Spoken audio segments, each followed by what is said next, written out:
श्रीगुरुभ्यो नमः। हरिः ओम्। जगतं पितरं वन्दे पार्वती परमेश्वरं। सर्वं ఇంద్రకీలాద్రిదుర్గే పాదార్పితం.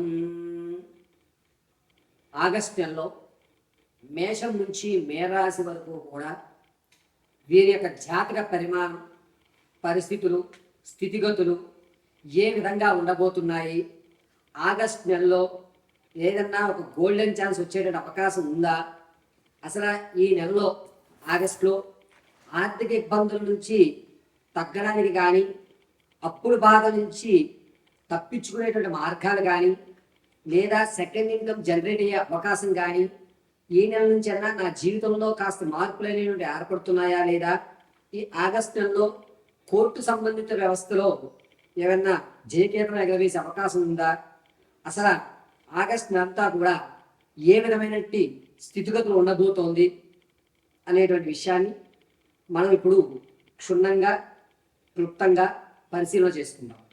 అయితే మేషం నుంచి మొదలుపెట్టి మీనరాశి వరకు కూడా మనం చెప్పేటువంటి ఈ జాతక పరిమాణం అంతా కూడాను కేవలము గోచారరీత్యా మాత్రమే మీకు తెలియజేయడం జరుగుతుంది. స్థితిగతులు కానీ, మీ యొక్క పరిస్థితులు కానీ, ఏదేమైనా సరే చెప్పే ప్రతి విషయము కూడా గోచారరీత్యా మాత్రమే తెలియజేసుకోండి. ఇది గుర్తుపెట్టుకోండి. వ్యక్తిగతంగా మీ యొక్క జాతకాన్ని తెలుసుకోవడానికి కింద స్క్రోల్ నెంబర్ సంప్రదించి మీ పరిపూర్తి జాతక విశదీకరణ తెలుసుకోండి. అయితే ప్రతి జాతకాన్ని కూడా జ్యోతిష్య పండితులు వివిధ కోణాల్లో పరిశీలన చేస్తూ దాని పరిష్కార మార్గాలు మీకు తెలియజేస్తూ ఉంటారు. అదేవిధంగా మేము కూడా మీ జాతక పరిశీలన సిస్టమ్ ఉపయోగించకుండా కేవలము చేతిరాతతో మాత్రమే మీ జాతక పరిశీలన అనేటువంటిది క్షుణ్ణంగా పరిశీలన చేసి చెప్పడం జరుగుతుంది. వివాహం కానీ, ఉద్యోగ ప్రాప్తి కానీ, స్థిరాస్తి కొనుగోలు విషయంలో కానీ, ఆర్థికంగా ఎప్పుడు నిలబడతారని కానీ, వ్యాపారం పెట్టవలసి వస్తే ఏ రంగాల్లో మీరు వ్యాపారంలో అడుగు పెడితే మీకు కలిసి వస్తుందని కానీ, ఏ దిక్కుగా ఉన్నటువంటి ఇల్లుని మనం కొనుగోలు చేయాలి, ఎటువైపు ప్రయాణం చేస్తే జయకేతనం ఎగరవేస్తారు, మరిన్ని విషయాలు కూడా క్షుప్తంగా పరిశీలన చేసేవడం జరుగుతుంది. ఇప్పుడు ఆగస్టు నెలలో జరిగేటువంటి ఈ ప్రక్రియ అంతా కూడా గోచారరీత్యా మాత్రం తెలియజేస్తున్నాను. శ్రద్ధగా మేషం నుంచి మేడం వరకు జరిగేటువంటి రాశి గణాంకాలన్నింటినీ కూడా తెలుసుకుని ఈ ఆగస్టులో మీరు చేయవలసిన పరిహారాలు కూడా మీకు విడివిడిగా తెలియజేయడం జరుగుతుంది. సర్వము పరమేశ్వరి అనుగ్రహంతో మీకు ఈ విషయాలు తెలియజేయడం జరుగుతుంది. తులారాశి వారికి ఆగస్టు నెలలో ఏ విధంగా ఉండబోతుంది అనగా, ఆర్థిక పరంగా మీకు రావాల్సినటువంటి అప్పు ఏదైతే ఉందో అందులో 70% మీరు తీసుకుంటుంటారు. మొండి బాకీలు వసూలు అవుతాయి. మీరు అప్పు చేయాలి అనుకుంటే కనుక మీరు ఏదైతే అప్పుగా అడుగుతున్నారో అందులో 40% మాత్రమే మీకు అప్పు పుట్టేటువంటి అవకాశం ఏర్పడుతుంది. సెకండ్ ఇన్కమ్ జనరేట్ అయ్యే అవకాశం ఎక్కడా కనిపించడం లేదు. వృత్తిపరంగా మీరు వ్యాపార పరంగా ఈ వృత్తులు వ్యాపారాలు ఆపేద్దాము, వేరే ఏదైనా కొత్తగా ప్రయత్నం చేద్దామనే ఆలోచన మధ్యలో ఉంటుంది. పైగా ఎన్నాళ్ళని ఇలాగే చేస్తూ ఉంటాము అనేటువంటి ఆలోచన ధోరణి ఎక్కువ అవుతూ ఉంటుంది. తులారాశి వారు ఈ నెలలో మీ యొక్క స్థానాన్ని మారుద్దామనేటువంటి ఆలోచన ఉంటుంది. సెకండ్ బ్రాంచ్ ఓపెన్ చేద్దామని ఏదో హంగులకు పోయి ఓపెన్ చేస్తాడు. నష్టమైనటువంటి భరితమే ఎక్కువగా గోచరిస్తూ ఉంటుంది. విద్యార్థుల విషయంలో జ్ఞాపకశక్తి అనేది పెరుగుతుంది. ఇతర కార్యక్రమాల్లో కూడా ఎక్కువ శాతం మీరు పాల్గొంటుంటారు. చెడు స్నేహాలకు ఎక్కువ అలవాటు పడేటువంటి అవకాశం ఈ నెలలో గోచరిస్తుంది. రాజకీయ నాయకులకి అంత యోగధారికంగా లేదు. ఈ నెలలో కేడర్ మిమ్మల్ని మీ యొక్క పదవి నుంచి తొలగించి మామూలు కార్యకర్తగా ఏర్పడేటువంటి అవకాశం ఏర్పడుతుంది. సంగీత, సాహిత్య, సినీ కళా పరిశ్రమలో ఉన్న వారికి మాత్రం కాస్త ఓరట కలుగుతుందని చెప్పవచ్చు. మంచి అవకాశాలు ఏర్పడుతున్నాయి. మీరు కనుక కాస్త శ్రద్ధ పెట్టగలిగితే ఆ అవకాశాన్ని అందిపుచ్చుకునే అవకాశం ఏర్పడుతోంది. రియల్ ఎస్టేట్లో కానీ, స్టాక్ మార్కెట్లో కానీ ధనాన్ని వెచ్చించాలి అనుకుంటే కనుక ఆగస్టు 17వ తారీఖు నుంచి ఆగస్టు నెల 25 మధ్యలో కనుక మీరు వెచ్చించగలిగితే మీ ధనానికి రూపాయికి ₹10 లాభం చూడడం జరుగుతుంది. ఇక భార్యాభర్తల మధ్య కీచులాట్లు ఏవైతే ఉన్నాయో అవి సర్దుమడుగుతాయి. పైగా ఎప్పటి నుంచో మీరు కోర్టు చుట్టూ తిరుగుతున్నటువంటి వ్యవస్థ పూర్తయ్యి జయకేంద్రం ఎగరవేసే అవకాశం గోచరిస్తోంది. హిందూ వినోదాల్లో తక్కువగా పాల్గొంటారు. పుణ్యక్షేత్రాలు కూడా తక్కువగా ఉంటారు. ఎవరితోటి మాట్లాడకుండా నిర్దిష్టమైనటువంటి గిరి గీసుకుని మీరు ఈ నెలలో జీవించడం సాగుతుంది. అయితే ఈ రైతుల విషయానికి వస్తే తులారాశుల వారికి లాభదాయకంగా ఉందని చెప్పవచ్చు. మీరు పెట్టిన పెట్టుబడి కంటే కాస్త రూపాయలు చూడటం జరుగుతుంది. ఆనందదాయకమైన వాతావరణం ఏర్పడుతుంది. స్థిరాస్తులు కొనుగోలు చేయాలి అనుకుంటే కనుక ఆగస్టు నెల 28వ తారీఖు తర్వాత కొనుగోలు చేయండి. మీకు కలిసి వచ్చేటువంటి సూచనగా చెప్పవచ్చు. ఎవరైతే వివాహాలు ఈ నెల నుంచి అలా చూద్దాం అనుకుంటున్నామండి అనుకుంటే కనుక ఆగస్టులో వివాహానికి యోగదాయకంగా లేదు. వచ్చేటువంటి నెలలో ప్రయత్నం చేసుకోండి.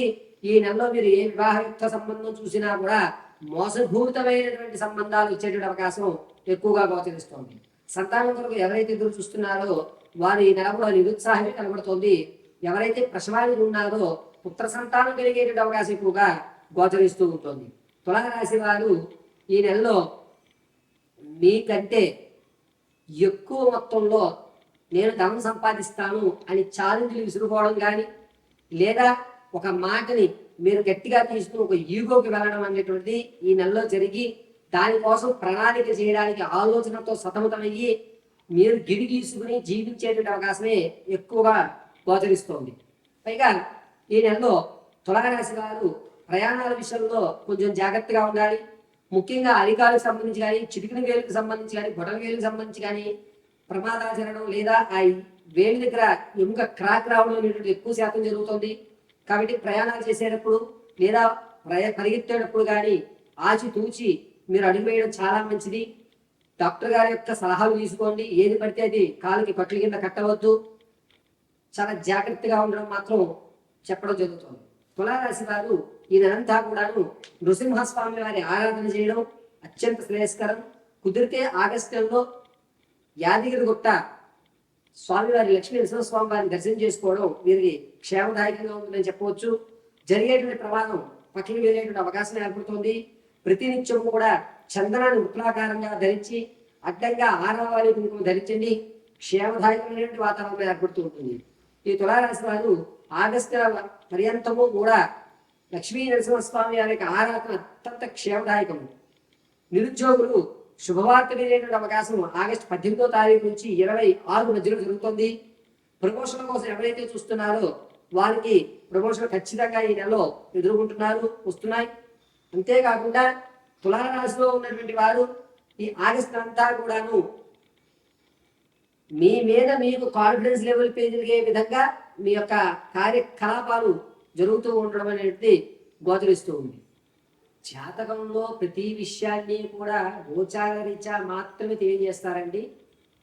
ఈ వాయిద్యంలో మేము ఎవరు చెప్పినా సరే వ్యక్తిగతమైనటువంటి జాతకాన్ని ఒక్కొక్కరు ఒక్కొక్క కోణంలో చెప్తారు. కానీ లగ్న ప్రధానంతో జాతకాన్ని చెప్పడం, గురువు గారి మీద నమ్మకంతో ఆయన చెప్పిన క్రతువులు చేయడం వల్ల మాత్రమే మనకి సత్ఫలితాలు ఇస్తాయి. మనం ఒక డాక్టర్ గారి దగ్గరికి వెళ్ళిన తర్వాత ఆయన నమ్మి ఆయన ఇచ్చిన ట్యాబ్లెట్ అందులో ఏముంది, అందులో న్యూట్రన్స్ ఏమున్నాయి, మినరల్స్ ఏమున్నాయని చెక్ చేయం. డాక్టర్ గారు ట్యాబ్లెట్ రాశారు, మెడికల్ షాప్ ఆయన ఇచ్చారు, నమ్మకంతో ఆ ట్యాబ్లెట్ మనం వేసుకున్నాం. ఇక్కడ మనం పరిశీలన చేసింది ఒకటే, డాక్టర్ గారు రాసి ఇచ్చిన మెడిసిన్ ఇచ్చారా లేదా, డోలో 650 రాస్తే డోలో 650 ఇచ్చాడా లేదా, సిఫ్లిక్స్ రాస్తే సిఫ్లిక్స్ ఇచ్చాడా అలా ఆయన ఏం రాశారు, మనం ఏం తీసుకున్నాం. ఎలాగైతే మనం నమ్మకంగా ఉంటామో మాధ్యమాల్లో చెప్పేటువంటి గురువు గారు మీకు సలహాలు, సంప్రదింపులు, పూజా విధానాలు ఇస్తే అవి అలాగే మీరు చేయగలిగితే కనుక సత్ఫలితాలు వస్తాయి.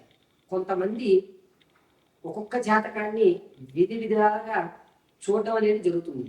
అంశచక్ర, ఆరూఢ చక్ర, నవాంశ చక్ర, దశాంశ చక్రాలుగా కొంతమంది జాతక పరిశీలన చేస్తూ ఉంటారు. అయితే అందరికీ తెలియజేసేది ఏమిటంటే సిస్టంలో కానీ ఆన్లైన్లో కానీ వచ్చేటువంటి జాతకాలు, కోణాలు అనేటువంటివి ఖచ్చితంగా జరగవు. కాబట్టి ఖచ్చితమైన ప్రాకారానికి చేతితో రాసినటువంటి జాతకాన్ని మాత్రమే పరిశీలన తీసుకోమని చెప్పదగ్గ సూచన. ఇక పూర్వం జ్యోతిష్యుడి దగ్గరికి వెళ్ళినప్పుడు జాతకాన్ని రాసి ఇచ్చేవారు, ఆన్లైన్లో తీసేవారు. టెక్నాలజీ డెవలప్ అయింది కదండి అంటే కాదు. చేతి రాత అంటే అతను అభిషేకాలు చేసిన తర్వాత హస్తవాసి అంటూ ఉంటారు. అందుకనే మనం జాతకాన్ని చేతితో రాయించుకోవడమే అత్యంత శ్రేయస్కరం. మనం ఒక సర్జరీ చేయించుకోవాలంటే ఆ డాక్టర్ గారు ఎన్ని సర్జరీలు చేశారు, ఆ డాక్టర్ గారు హస్తవాసి మంచిది అని ఏ విధంగా అయితే మనం అనుకుంటామో అదేవిధంగా జ్యోతిష్యులు కూడా జాతకాన్ని పరిశీలన చేసి చేతితో రాసి మీ సమస్య తగు పరిష్కారం వారికి కాస్త సమయం వాళ్ళ జాతకం చెప్పామంటే ఒక 1 అవర్ 2 అవర్స్ లేదా ఒక పూట టైం ఇచ్చి తర్వాత రోజు మనం జాతకం చెప్పించుకున్నట్లయితే కనుక పరిపూర్తి జాతక విశ్లేషణ మీరు చెప్పించుకున్నటువంటి సమస్యల పరిష్కారాలు ఖచ్చితంగా దొరుకుతాయి. సర్వం శ్రీ పరమేశ్వరానికి.